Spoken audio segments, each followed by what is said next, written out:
नमस्कार दोस्तों, मेरा नाम है डाली जोशी।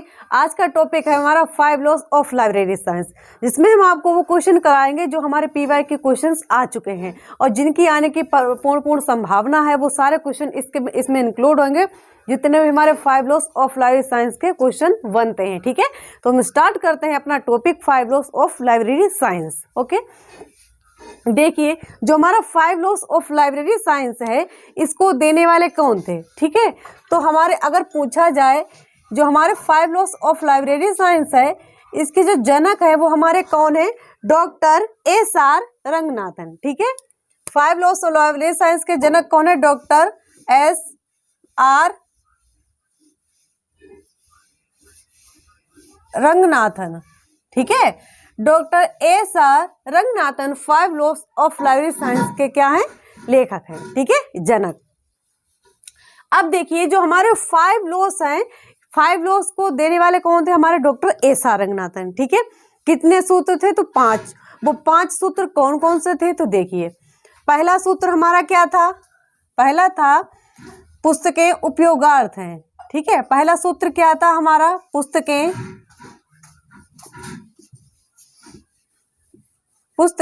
उपयोगार्थ हैं।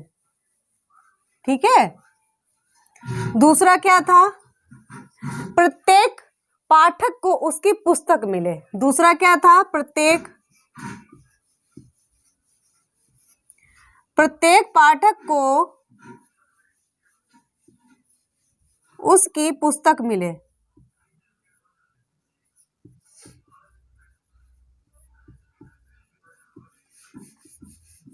दूसरा क्या था, तीसरा, अब देखिए प्रत्येक पाठक को उसकी पुस्तक मिले। तीसरा क्या था, प्रत्येक पुस्तक को उसका पाठक मिले। ठीक है, प्रत्येक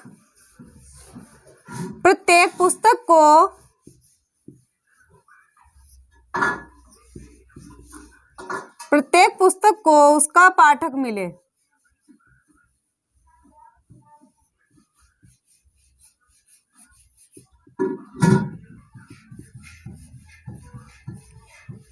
फोर्थ क्या था कि पाठक का समय बचे, सेव ऑफ द टाइम। ठीक है, पाठक का समय बचे, पाठक का समय बचे। ठीक है, पाठक का समय बचे, फोर्थ लॉ था। अब फिफ्थ लॉ क्या है हमारा, पुस्तकालय एक वर्धनशील संस्था है या एक जैविक तंत्र है। पुस्तकालय एक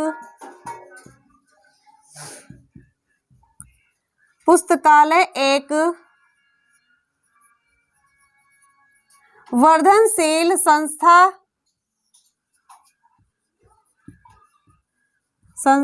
या जैविक तंत्र। ठीक है, ये हमारे क्या है, 5 लॉस। यानी पहला क्या है, पुस्तकें उपयोगार्थ है। दूसरा क्या है, प्रत्येक पाठक को उसकी पुस्तक मिले। तीसरा क्या है, प्रत्येक पुस्तक को उसका पाठक मिले।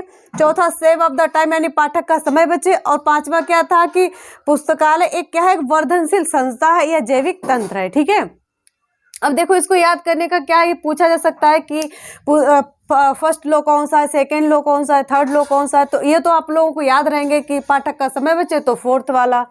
दूसरा ये लास्ट वाला, पुस्तकालय एक वर्धनशील संस्था है। अगर कंफ्यूजन होती है तो इन दो में कंफ्यूजन हो जाती है। तो सबसे पहले आप लोग याद रखिएगा कि प्रत्येक पाठक को उसकी पुस्तक मिले। तो अगर कोई पाठक होगा, अगर पाठक लाइब्रेरी में आएगा तभी उसको पुस्तक दी जाएगी। ठीक है, तो मैं सबसे पहले हम किसको बताएंगे, पाठक।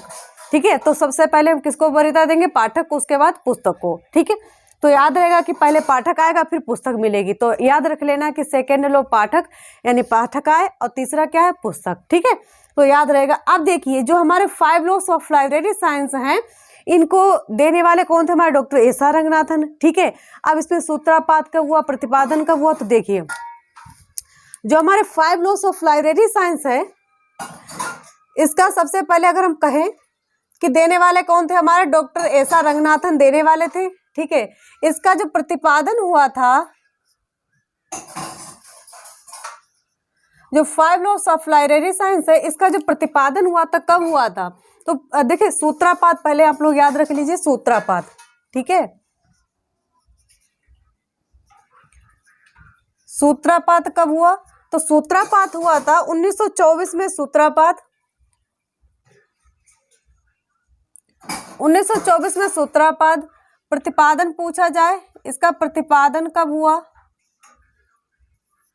तो प्रतिपादन 1928 में।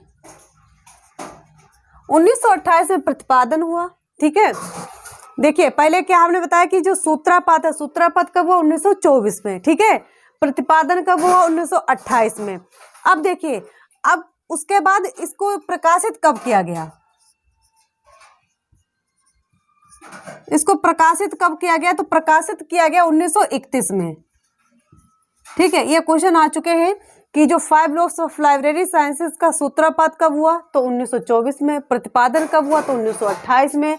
और प्रकाशन कब हुआ? तो 1931 में। ठीक है, अब देखिए अगर प्रतिपादन का पूछा जाए कि ये कहाँ पर हुआ, तो मीनाक्षी अन्नामलाई नगर में। ठीक है, प्रतिपादन का पूछा जाए कि जो प्रतिपादन हुआ था कहाँ हुआ था, तो मीनाक्षी कॉलेज अन्नामलाई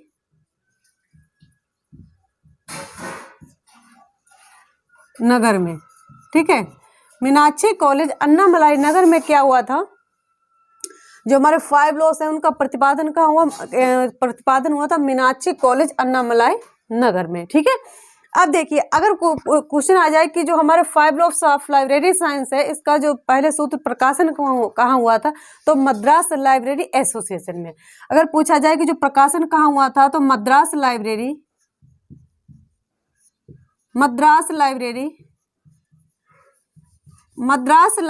एसोसिएशन में क्या हुआ था? प्रकाशन हुआ था, यानी प्रकाशित हुई थी। ठीक है, अब देखिए जो हमारा 5 लॉस ऑफ लाइब्रेरी साइंस है, इसका अगर पूछा जाए कि इसका जो सेकेंड एडिशन कब आया, फर्स्ट तो हमारा आ गया 1924 में सूत्रपात, 1928 में प्रतिपादन, 31 में प्रकाशन। अब पूछा जाए कि इसका सेकेंड लॉ कब आया, तो 1957 में।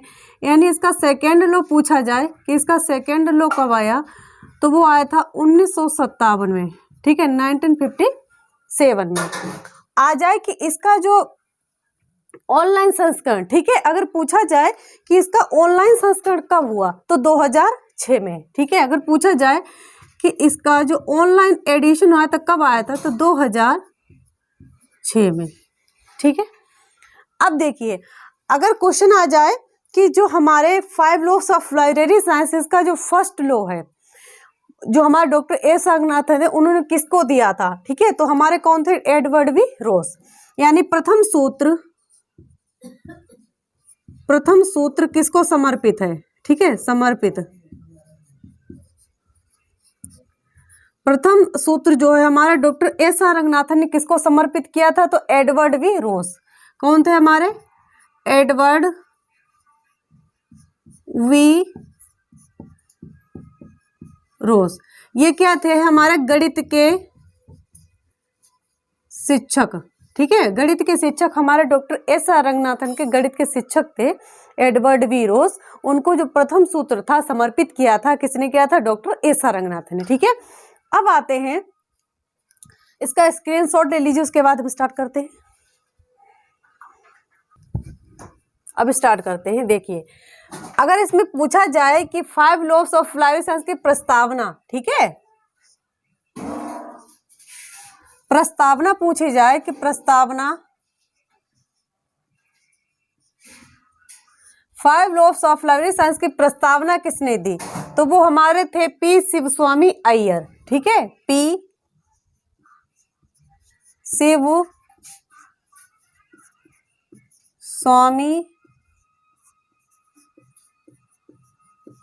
शिवस्वामी अय्यर जो थे, इन्होंने क्या दी थी? प्रस्तावना दी थी। ठीक है, अब प्रस्तावना से पी से याद रख लेना आप लोग कि पी से पी। ठीक है, P Shivswami Iyer.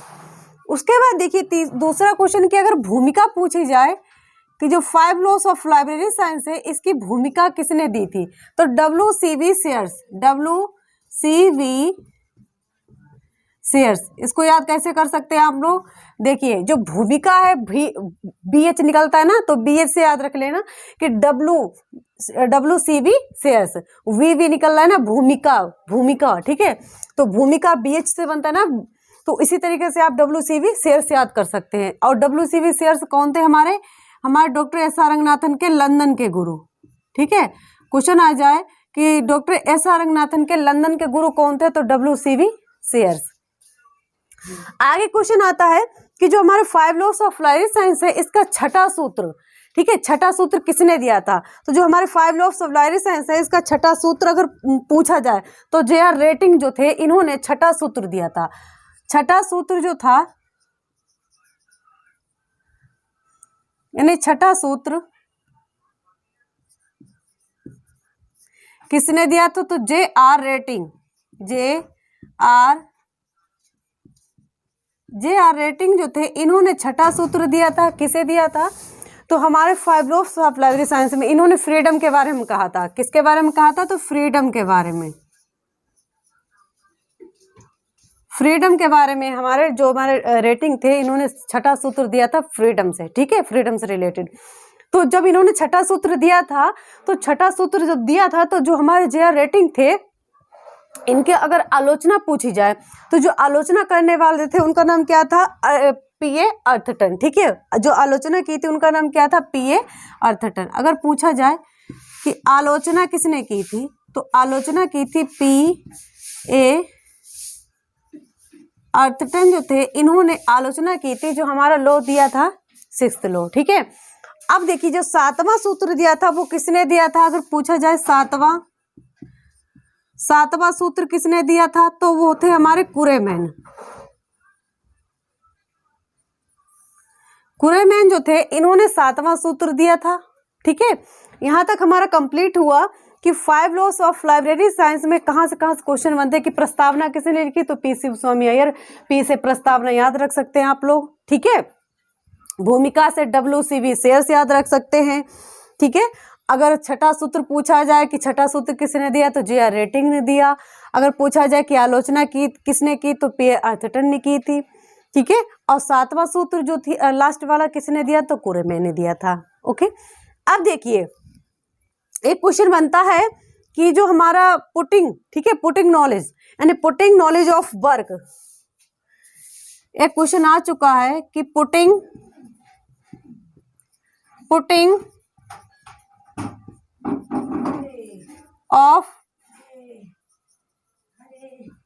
Knowledge of work ये किसने दिया था, तो P.A. एस्टन ने। ठीक है, P.A. अर्थटन ने। अगर क्वेश्चन आ जाए कि किसने दिया था, तो P.A. एर्थटन जो थे इनके द्वारा ये क्या दिया गया था, putting knowledge of work. Okay, अब देखिए अब हम स्टार्ट करते हैं अपने 5 लॉस, यानी हमारे लॉ से कौन कौन से रिलेटेड क्वेश्चंस आते हैं। ठीक है, अब देखिए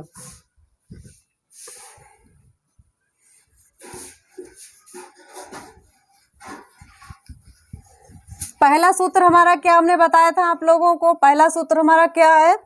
पुस्तकें उपयोगार्थ है, यानी पुस्तकें उपयोगार्थ है, यानी फर्स्ट लॉ। फर्स्ट लॉ क्या था? पुस्तकें क्या है? पुस्तकें उपयोगार्थ हैं। ठीक है, अब देखिए जो फर्स्ट लॉ था उसमें उन्होंने डॉक्टर S.R. रंगनाथन ने, क्वेश्चन आ जाए कि फर्स्ट लॉ किसको समर्पित था, तो हमारे एडवर्ड वी रोज को किसने समर्पित किया था? Doctor S.R. रंगनाथन ने। किसने किया था समर्पित? Doctor S.R. रंगनाथन ने। ओके, अब देखिए 5 लॉस ऑफ लाइब्रेरी साइंस में इसमें क्या हुआ था? इसमें एक तो पुस्तकालय की अगर क्वेश्चन आ जाए कि पुस्तकालय की स्थिति के बारे में, ठीक है, किसने कहा, तो वो किसने कहा था? हमारे डॉक्टर S.R. रंगनाथन ने 5 लॉस में। फर्नीचर आ जाए, पुस्तकें आ जाएं लेने के लिए, तो आप लोग ऐसे याद कर सकते हैं कि जब हम कोई नया वर्क स्टार्ट करते हैं तो उसमें हमें किसकी आवश्यकता होती है? सारी सामग्री लेने की आवश्यकता होती है। ठीक है, तो जो भी हमारी सामग्रियां होती हैं उनको इकट्ठा करना, उनको व्यवस्थित करना, वो किस में आता है? हमारा फर्स्ट वर्क में। ठीक है, उसी तरीके से 5 लॉस ऑफ लाइफ साइंस में जो फर्स्ट लॉ है उसमें डॉक्टर S.R. रंगनाथन ने फर्नीचर से रिलेटेड, ठीक है, कौन कौन से दिए थे? देखिए, तो सबसे पहले पुस्तकालय की स्थिति, यानी पहले क्या है, अगर क्वेश्चन आ जाए कि पुस्तकालय की स्थिति किस लॉ में आती है, पुस्तकालय की जो स्थिति है वो किस लॉ में आती है, तो वो हमारे किस में आती है, हमारे फर्स्ट लॉ में। ठीक है, दूसरा आ जाए कि जो हमारा भवन का निर्माण, दूसरा आ जाए कि जो भवन है, भवन का निर्माण, भवन निर्माण, भवन निर्माण, भवन का निर्माण किस में किया जाता है, तो हमारे किस में, तो फर्स्ट लॉ में। ठीक है, तीसरा आ जाए, तीसरा हमारा क्या है कि जैसे फर्स्ट लॉ में हमने आपको क्या बताया कि एक तो पुस्तकालय की स्थिति अगर आ जाए कि पुस्तकालय की स्थिति किस लॉ में आती है, तो फर्स्ट लॉ में, भवन का निर्माण तो फर्स्ट लॉ में। दूसरा आ जाए फर्नीचर, साज सज्जा, फर्नीचर, साज सज्जा, फर्नीचर, साज सज्जा, नियम, घंटों पर जोर। ठीक है, नियम आ जाए कि नियम किस लॉ में आता है, तो फर्स्ट लॉ में।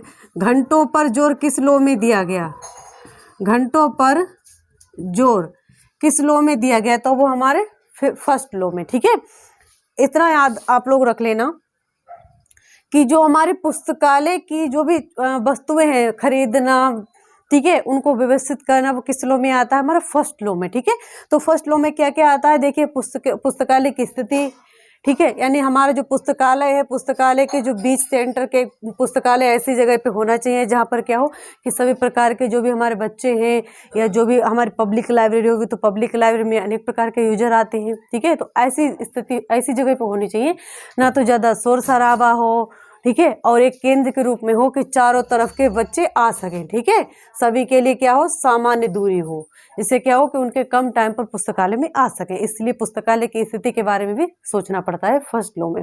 दूसरा क्या है, भवन का निर्माण भी उस तरीके से होना चाहिए। तीसरा क्या है कि फर्नीचर, फर्नीचर हमारे जो भी स्टूडेंट हैं उनके हिसाब से होना चाहिए कि किस तरीके से उनको व्यवस्थित किया जा सकता है।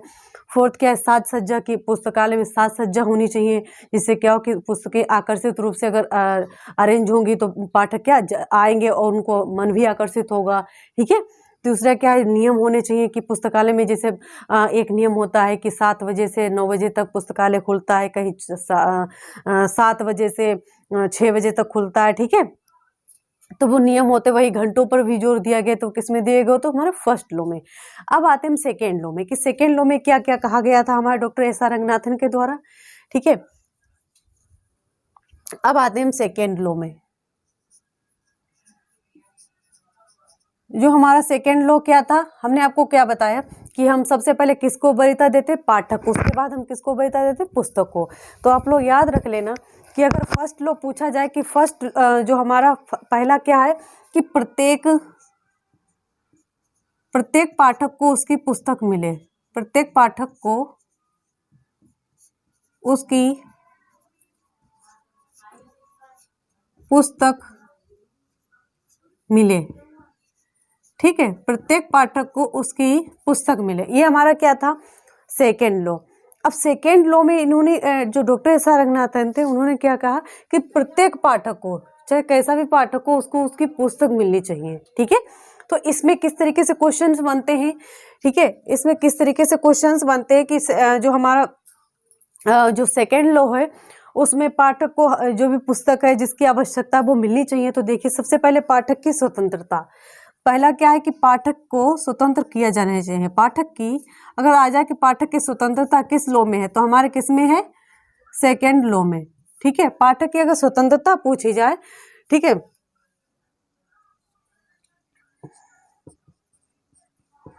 पाठक की अगर स्वतंत्रता पूछी जाए तो वो किस लॉ में है, हमारे फर्स्ट लॉ में। अगर सेकेंड दूसरा क्या पूछा जाए कि अगर पुस्तकालय सहयोग, ठीक है, पाठक जब भी आएंगे जब आप लोग उनको सहयोग प्रदान करेंगे, जिससे क्या हो कि पाठक आए लाइब्रेरी में तो पुस्तक का यूज कर सके। ठीक है, तो दूसरा क्या हमारा, एक तो हमारा पुस्तकालय में स्वतंत्रता होनी चाहिए, दूसरा क्या है, पुस्तकालय में सहयोग भी होना चाहिए। ठीक है, दूसरा क्या है, अगर क्वेश्चन आ जाए कि पुस्तकालय सहयोग किस लॉ में आता है, पुस्तकालय सहयोग किस लॉ में आता है, तो पुस्तकालय जो सहयोग है वो किस लॉ में आता है, हमारा सेकेंड लॉ में। एक क्वेश्चन होता है कि अधिनियम, ठीक है, जो हमारी लाइब्रेरी लेजिस्लेशन है, अधिनियम किस में आते हैं। ठीक है, तो अधिनियम भी हमारे किस में आता है, सेकेंड लॉ में। एक और आप लोग याद रखिए कि अगर पूछा जाए कि जो हमारे 5 लॉस ऑफ लाइब्रेरी साइंस है, इसमें एक अपूपा आता है, ठीक है, कि अपूपा पद्धति, अपूपा, ठीक है। अपूपा से रिलेटेड हमने एक वीडियो बनाया है, आप लोग इसको देख लीजिएगा, तो इससे रिलेटेड भी क्वेश्चन आते हैं, ठीक है।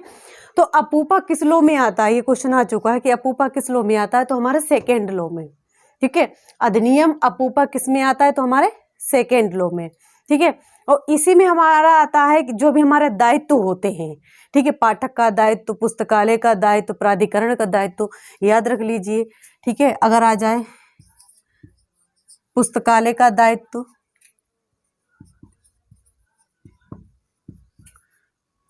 पुस्तकालय का दायित्व, पाठक का दायित्व,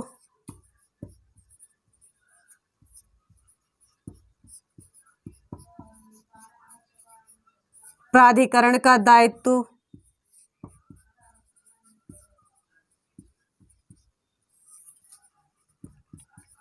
अगर दायित्व से रिलेटेड अगर आ जाता है तो आप लोग याद रख लेना किस लॉ में आता है, हमारे सेकेंड लॉ में, ठीक है। अब देखिए, अगर आ जाए कि शासन पुस्तकालय, एक और आता है कि शासन जो पुस्तकालय वो किस लॉ में आता है, तो हमारे किस में आता है, सेकेंड लॉ में, ठीक है। शासन पुस्तकालय, जिसमें हम शासन चला सके, शासन पुस्तकालय, ठीक है। एक आता है कि जो नेत्रहीन है, ठीक है, नेत्रहीन अंधों के लिए, तो आप लोग यही याद रख लीजिए, आ रहा है ना, तो नेत्रहीन अंधों, विकलांगों, अंधों विकलांगों के लिए किस लॉ में आता है, तो आ याद रख लेना, अंधों मतलब अधिनियम अपूपा अंधों, तो याद रहेगा कि सेकेंड लॉ में आता है, ठीक है। अब देखिए, एक आता है कि पुस्तकालय चयन और कर्मचारी, अगर प्राधिकरण का आ जाए कि प्राधिकरण किसमें, तो पुस्तकालय का चयन, ठीक है, जो पुस्तक का चयन कैसा होना चाहिए, हमारी जो पुस्तक है उसका चयन, दूसरा हमारे जो कर्मचारी हैं, ठीक है, कर्मचारी बहुत बड़े बड़े वैसे होते हैं, कोई पाठक आता है लाइब्रेरी में तो उसको डांट के भगा देते हैं, ठीक है। तो इसमें क्या है कि जो भी पाठक है उसको प्यार से समझाइएगा कि पुस्तकें यहाँ पर रखी हुई हैं, उनको उनका दायित्व बताइएगा कि आपको ये पुस्तकें लेनी है, आपको पढ़नी है, ठीक है। तो अगर आ जाए क्वेश्चन, अब देखिए हमारे सेकेंड लॉ में क्या क्या आ सकता है, कि सेकेंड लॉ में देखिए सबसे पहले हमको बताया कि पाठक की स्वतंत्रता होनी चाहिए, ठीक है। अगर आ जाए कि किस लॉ में पाठक की स्वतंत्रता बताई गई, तो हमारे सेकेंड लॉ में। दूसरा पुस्तकालय सहयोग, तीसरा क्या है, अधिनियम अपूपा अंधों, ये क्वेश्चन आ चुके हैं, अधिनियम से भी, अधिनियम किस में आता है, अपूपा किस में आता है, और अंधा विकलांगों के लिए किस पुस्तकालय का उपयोग किया जाता है, तो हमारे सेकेंड लॉ, ठीक है। अगर आ जाए पुस्तकालय का अगर दायित्व से रिलेटेड आ जाए कि पुस्तकालय का दायित्व, पाठक का दायित्व, प्राधिकरण का दायित्व, तो वो किस में आएगा, हमारा सेकेंड लॉ में। शासन यानी जो हमारा राजनीति से रिलेटेड जो भी हमारे क्वेश्चन बनते हैं वो किस में आते हैं, हमारे सेकेंड लॉ में। ओके, क्लियर हुआ आप लोगों का। अब देखिए, अब हम करते हैं स्टार्ट थर्ड लॉ।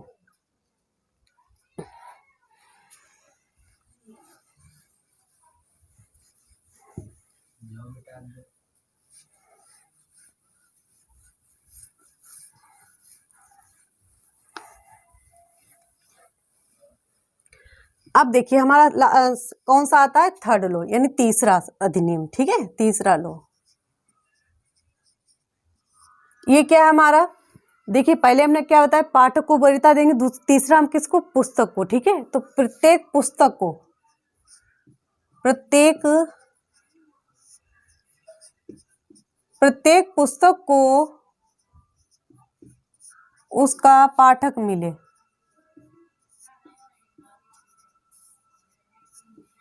प्रत्येक पुस्तक को उसका पाठक मिले, ठीक है।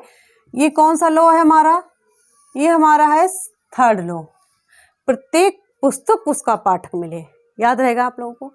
अब देखिए जो हमारा थर्ड लॉ है, इसमें किस किस तरीके से क्वेश्चंस बनते हैं, तो देखिए जो हमारा थर्ड लॉ आप ऐसे याद रख सकते हैं कि जो प्रत्येक पुस्तक को, यानी इसमें आप लोग याद सकते हैं कि फ्रीडम ज़्यादा दी जाएगी। क्यों फ्रीडम इसलिए दी जाएगी, क्योंकि अगर उनको जो भी हमारे यूजर हैं उनको अगर ना रोका जाए, मतलब उनको कोई पुस्तक की आवश्यकता है और उनको उनकी मर्जी के अनुसार पुस्तक को चॉइस करने की आज़ादी दी जाए, तो वो हमारी क्या होगी, पुस्तक का ज़्यादा से ज़्यादा यूज होगा।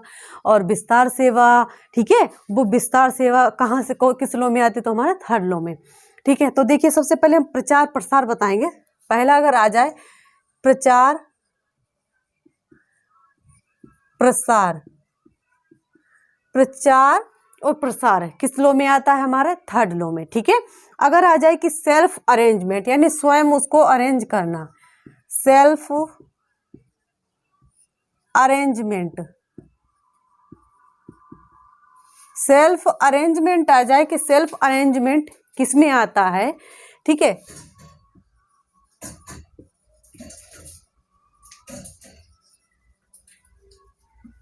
सेल्फ अरेंजमेंट पूछा जाए कि सेल्फ अरेंजमेंट किस लॉ में आता है हमारा, तो हमारा किस में आता है, थर्ड लॉ में। ओके, अब आ जाइए, अगर आ जाए कि ओपन एक्सेस, ठीक है, ओपन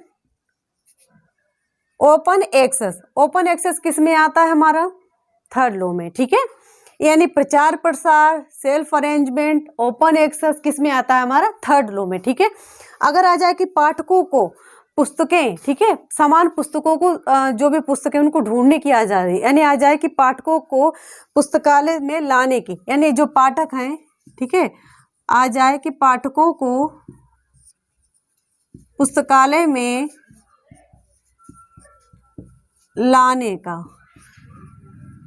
ठीक है, यानी जो भी पाठक हैं उनको उनके पुस्तकालय के बारे में इंफॉर्मेशन नहीं है, कोई नया पाठक है उसको पुस्तकालय के बारे में इंफॉर्मेशन नहीं है, तो उसको बताना कि यहाँ पर ये इस प्रकार की पुस्तकें, सब्जेक्ट पुस्तकें यहाँ पर रखी हुई हैं और यहाँ पर इतने ग्रंथ हैं, यहाँ पर आप बैठ सकते हैं, यहाँ पर आप पुस्तकों का यूज कर सकते हैं, यानी पुस्तकालय के बारे में जो भी पाठक हैं उनको बताना, वो किस लॉ में आता है, हमारा थर्ड लॉ में। ठीक है, अगला देखिए इसमें क्या आता है कि अगर आ जाए कि विस्तार सेवा, विस्तार सेवा किस लॉ के अंतर्गत आती है, विस्तार सेवा, विस्तार सेवा किस लॉ के अंतर्गत आती है हमारे, तो थर्ड लॉ के अंतर्गत। ठीक है, आ जाए कि दिव्यांगों, देखिए अब देखिए इसमें क्वेश्चन अभी हमने आपको बताया कि अगर आ जाए नेत्रहीनों के लिए, अंधों विकलांगों नेत्रहीनों के लिए किस पुस्तकालय में, यानी किस लॉ में आता है, तो हमने आपको क्या बताया, सेकेंड लॉ में। लेकिन आ जाए कि नेत्रहीनों अंधों के लिए विस्तार सेवा किस लॉ में आती है। ठीक है, आ जाए कि नेत्रहीनों विकलांगों के लिए विस्तार सेवा,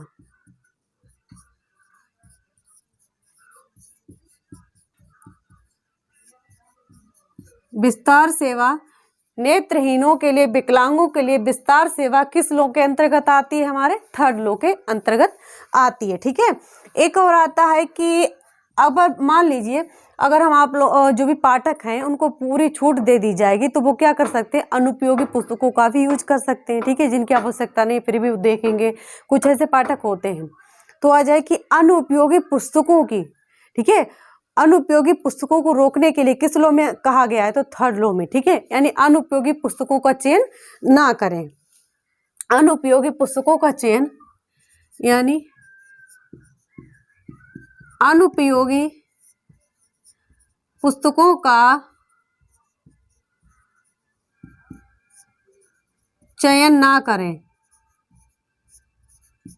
अनुपयोगी पुस्तकों का चयन ना करें किस लॉ के अंतर्गत आता है, हमारे थर्ड लॉ के अंतर्गत आता है कि अनुपयोगी पुस्तकों का चयन ना करें। ठीक है, एक और क्वेश्चन आता है इसमें कि वर्गीकरण सूचीकरण, यानी वर्गीकरण सूचीकरण, एक आता है कि वर्गीकरण किस लॉ के अंतर्गत आता है, तो हमारे थर्ड लॉ के अंतर्गत, सूचीकरण, वर्गीकरण सूचीकरण। और दूसरा एक आता है हमारा कि बिब्लियोग्राफी। ठीक है, यानी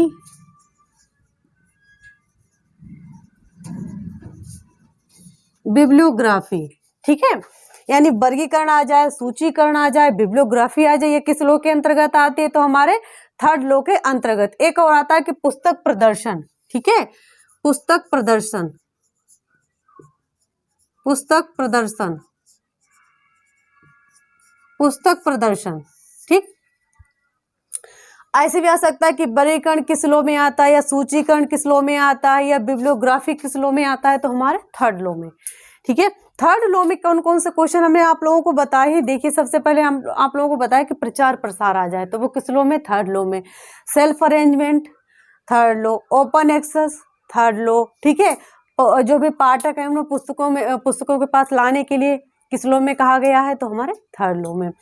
विस्तार सेवा, ठीक है, जैसे हमारी दिल्ली पब्लिक लाइब्रेरी, वहाँ पर क्या होता है कि बसों में पुस्तकें लेकर जो भी हमारे एरिया होते हैं वहाँ लेकर जाया जाता है, जिससे क्या हो, पुस्तकों को ज़्यादा से ज़्यादा यूज हो सके। ठीक है, यानी पुस्तकों को विस्तारित किया जाए, यानी पाठकों को पुस्तकों के प्रति आकर्षित किया जाए, इसलिए उसको विस्तार सेवा अगर आ जाए कि विस्तार सेवा किस लो में आती है, हमारे थर्ड लो में। अब देखिए, हमने आपको क्या बताया कि नेत्रहीन और विकलांगों के, देखिए उसमें सेकेंड लो में हमने आपको बताया कि नेत्र अंधों विकलांगों के लिए कौन सा लो है, हमारा सेकेंड लो। अगर क्वेश्चन आ जाए कि अंधों विकलांगों के लिए विस्तार सेवा किस लो के अंतर्गत आती है, तो हमारे थर्ड लो के अंतर्गत। ओके, आ जाए कि अनुपयोगी पुस्तकों को ना चयन करने की सलाह किस लो में दी जाती है, हमारे थर्ड लो में। क्योंकि हमने आपको पुस्तकें तो दे दी है, नहीं आपको रोका जाएगा, लेकिन आप भी अपना दायित्व तो अच्छे से निभाइएगा कि पुस्तकों की जो भी आपको उपयोगी पुस्तकें नहीं, आपको आवश्यकता नहीं है, तो उस पुस्तक को मत छुए। ठीक है, जो उपयोगी पुस्तक है आपके लिए, आप उसी पुस्तक को लीजिए। अब आ जाइए जो हमारा वर्गीकरण, सूचीकरण, बिब्लियोग्राफी, यानी वर्गीकरण किस लो में आता है, हमारा थर्ड लो में। सूचीकरण थर्ड लो में। ठीक है, बिब्लियोग्राफी भी थर्ड लो में आता है हमारा। और पुस्तक प्रदर्शन किस में आता है, हमारा थर्ड लो में। ठीक है, अब देखिए थर्ड लो आप स्क्रीनशॉट लीजिए, उसके बाद फोर्थ लो स्टार्ट करते हैं।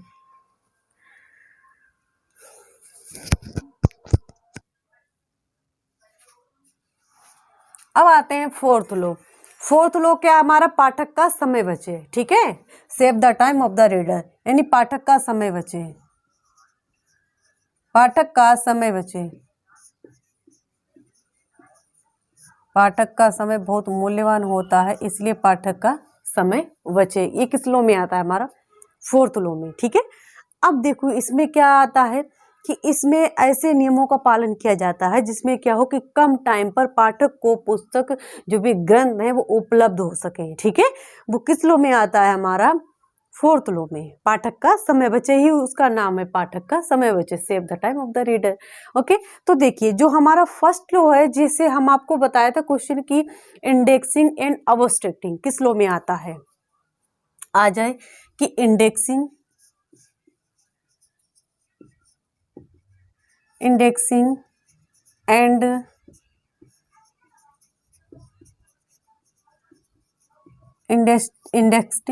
इंडेक्सिंग एंड अब्स्ट्रैक्टिंग किस लो में आता है, हमारा फोर्थ लो में। क्योंकि इंडेक्स का आप लोग मतलब जानते हैं कि जो भी हमारे पुस्तकालय होते हैं उसमें लाइब्रेरियन के पास एक इंडेक्स होता है।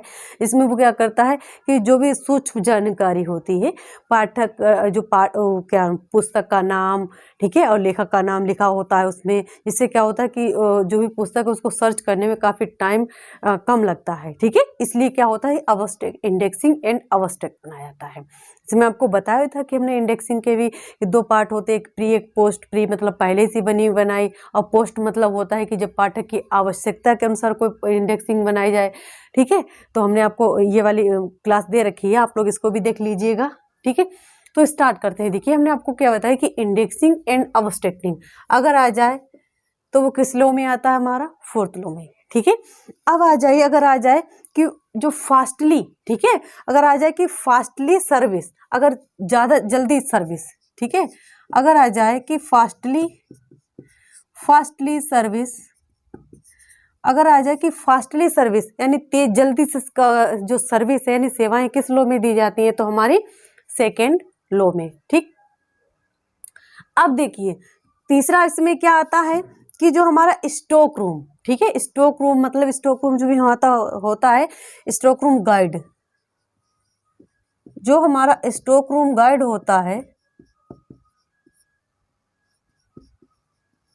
स्टॉक रूम गाइड किस में आता है, हमारा जो हमारा फोर्थ लो होता है।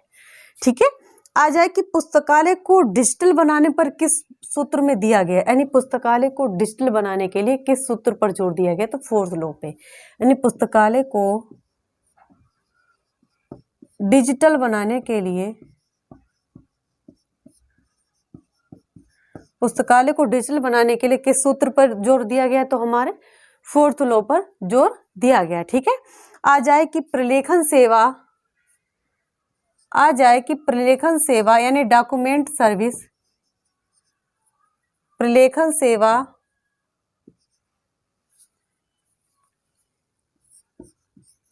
सेवा जिसमें हमारा एक तो हमारा SDI सिलेक्टिव डॉक्यूमेंटेशन सर्विस, एक आ जाए current awareness service CAS current awareness service. ये किस में आता है हमारा?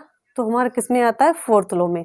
अगर आ जाए कि प्रलेखन सेवा यानी डॉक्यूमेंटेशन सर्विस, एक SDI एक CDI, इसमें क्या होता है? इसमें तो आप तुरंत इंफॉर्मेशन दे सकते हैं। और जबकि हमारा अगर कवर टू कवर आ जाए तो अगर इसमें क्वेश्चन आ सकता है कि कवर टू कवर, तो कवर टू कवर किस लॉ के अंतर्गत आता है? हमारा करंट अवेयरनेस सर्विस के अंतर्गत। ठीक है, इसमें क्या होता है? 14 दिन के अंतर्गत जो भी हमारा पाठक होता है, पाठक को इन्फॉर्मेशन देनी होती है, ये 14 से 30 दिन। ठीक है, और इसमें क्या होता है? इसमें जैसे कुछ भी पूछा गया, यानी पूछा गया भारत के प्रधानमंत्री कौन है? तो नरेंद्र मोदी। इस तरीके से मतलब तुरंत क्वेश्चन का पुटअप हो। ठीक है, अगर कोई हमारा पाठक है, अगर उसने कोई पुस्तक मांगी और हमको पता है तो हमने तुरंत उसको उसके बारे में बताया। ठीक है, तो ऐसी इन्फॉर्मेशन जो तुरंत बताई जाए उसको किस में आता है? तो हमारे करंट अवेयरनेस सर्विस में। और कुछ ऐसी इंफॉर्मेशन जो पाठक ने पूछी और जो ज़्यादा डीप में है, जिसको बताने में काफ़ी टाइम लगेगा, उसको सर्चेबल करना पड़ेगा, तो वो किस में आता है? हमारे SDI सर्विस में। ठीक है, अब देखिए इसमें एक और क्वेश्चन आता है कि निधानी व्यवस्थापन। आ जाए कि निधानी व्यवस्थापन।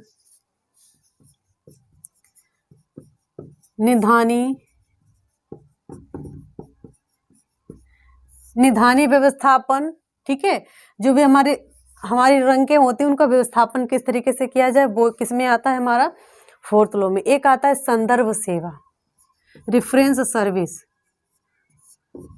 संदर्भ सेवा किस लॉ के अंतर्गत आती है? तो हमारे किस लॉ के अंतर्गत? 4th लॉ के अंतर्गत आती है। हमारी कौन सी आती है? हमारी संदर्भ सेवा। ठीक है, तो आप लोग ऐसे याद कर लीजिएगा कि जो 4th लॉ है उसमें पहले तो हमारा इंडेक्सिंग एंड अब्स्ट्रैक्टिंग किस लॉ के अंतर्गत आता है? तो हमारा 4th लॉ के अंतर्गत। फास्टली सर्विस मतलब जल्दी सर्विस दी जाए, वो किस में आती है? हमारी 4th लॉ में। स्टॉक रूम गाइड, दूसरा इसमें डिजिटल पुस्तकालय बनाने पर जोर किस पुस्तकालय में दिया गया? किस लॉ में दिया गया? तो हमारे 4th लॉ में। प्रलेखन में जो हमारे CDI करंट अवेयरनेस सर्विस किस में आती है? हमारी 4th लॉ में। अजय निधानी व्यवस्थापन, संदर्भ सेवा किस लॉ में किस लॉ के अंतर्गत आती है? तो हमारे 4th लॉ के अंतर्गत आती है। ठीक है, अब देखिए अब आता है हमारा 5th लॉ कि 5th लॉ से कौन कौन से क्वेश्चंस बनते हैं।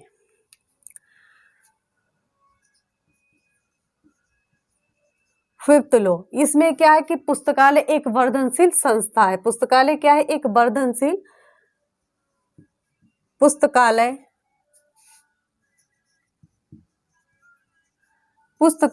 एक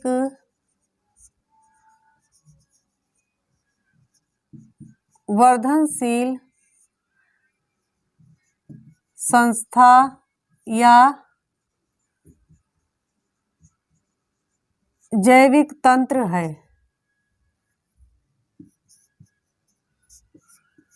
पुस्तकालय एक वर्धनशील संस्था, यह क्या है? एक जैविक तंत्र है। ये कौन सा लॉ है? हमारा 5th लॉ। ठीक है, अब 5th लॉ में क्या क्या आया वो देखिए आप लोग। तो देखिए जो 5th लॉ था हमारा, इसमें एक तो हमारे पुस्तकें जीवित, अगर क्वेश्चन आ जाए कि पुस्तकें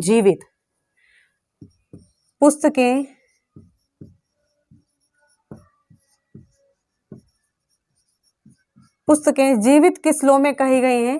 तो वो हमारे किस लॉ में की गई हैं? 5th लॉ में। ठीक है, आ जाए वृद्ध बाल, ठीक है, वयस्क, आ जाए कि जो वृद्ध हैं, वयस्क हैं, बाल हैं, यानी पुस्तकालय के विकास पर, आ जाए कि पुस्तकालय के विकास पर किस लॉ ने जोर दिया? तो वो हमारे किस लॉ ने जोर दिया? हमारे 5th लॉ ने। ठीक है, अगर आ जाए कि CD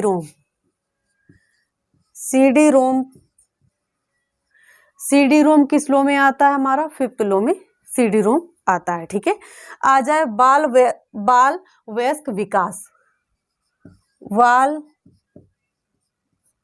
वयस्क विकास। बाल वयस्क विकास किस लॉ के अंतर्गत आता है? हमारा 5th लॉ के अंतर्गत आता है। ठीक है, आ जाए कि पुस्तकालय कर्मियों की संख्या, अगर आ जाए कि पुस्तकालय कर्मियों की संख्या, यानी पुस्तकालय कर्मियों की संख्या, पुस्तकालय कर्मियों की जो संख्या है वो किस लॉ के अंतर्गत आती है? हमारे 5th लॉ के अंतर्गत आती है। ठीक है, अब आ जाए कि अनुपयोगी पुस्तकों की छटनी। एक और आता है कि अनुपयोगी पुस्तकों की छटनी, अनुपयोगी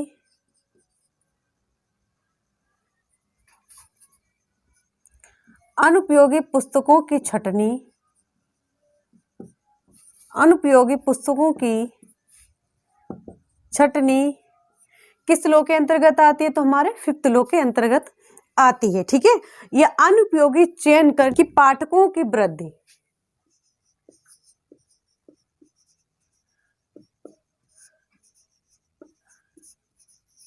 पाठकों की वृद्धि किस लॉ के अंतर्गत कही गई है? तो वो किसमें? 5th लॉ में। ठीक है, यानी कर्मचारियों की वृद्धि, पाठकों की वृद्धि, कर्मचारियों की वृद्धि।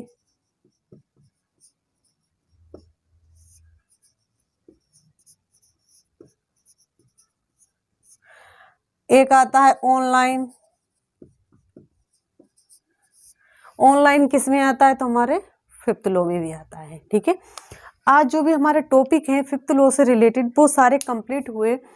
अब देखिए 5th लॉ में हमने आपको क्या क्या बताया। एक तो आ जाए कि पुस्तकें जीवित किस में आती है हमारे, क्योंकि ऐसा होता है कि जो भी हमारी पुस्तकें खराब हो जाती हैं, फट जाती हैं, जल जाती हैं और नई नई जो भी पुस्तकें लाई जाती हैं वो किस लॉ के अंतर्गत आती है? आ जाए क्वेश्चन तो वो आता है हमारा 5th लॉ। ठीक है, दूसरा अगर पूछा जाए कि हमारी जो पुस्तकें हैं उनका जो पाठक होते हैं उनका सामान किस रैंक में रखा जाता है? तो वो हमारा जो संपत्ति काउंटर होता है वहां पर उनका जो भी सामान होता है वो रखा जाता है। दूसरा एक क्वेश्चन और आता है कि जो हमारा पुस्तकें हैं उनका अगर स्थायी रजिस्टर पूछा जाए कि जो पुस्तकें हैं उनका एक स्थायी अभिलेख उसका नाम क्या है? तो उसका नाम है एक्सेशन रजिस्टर।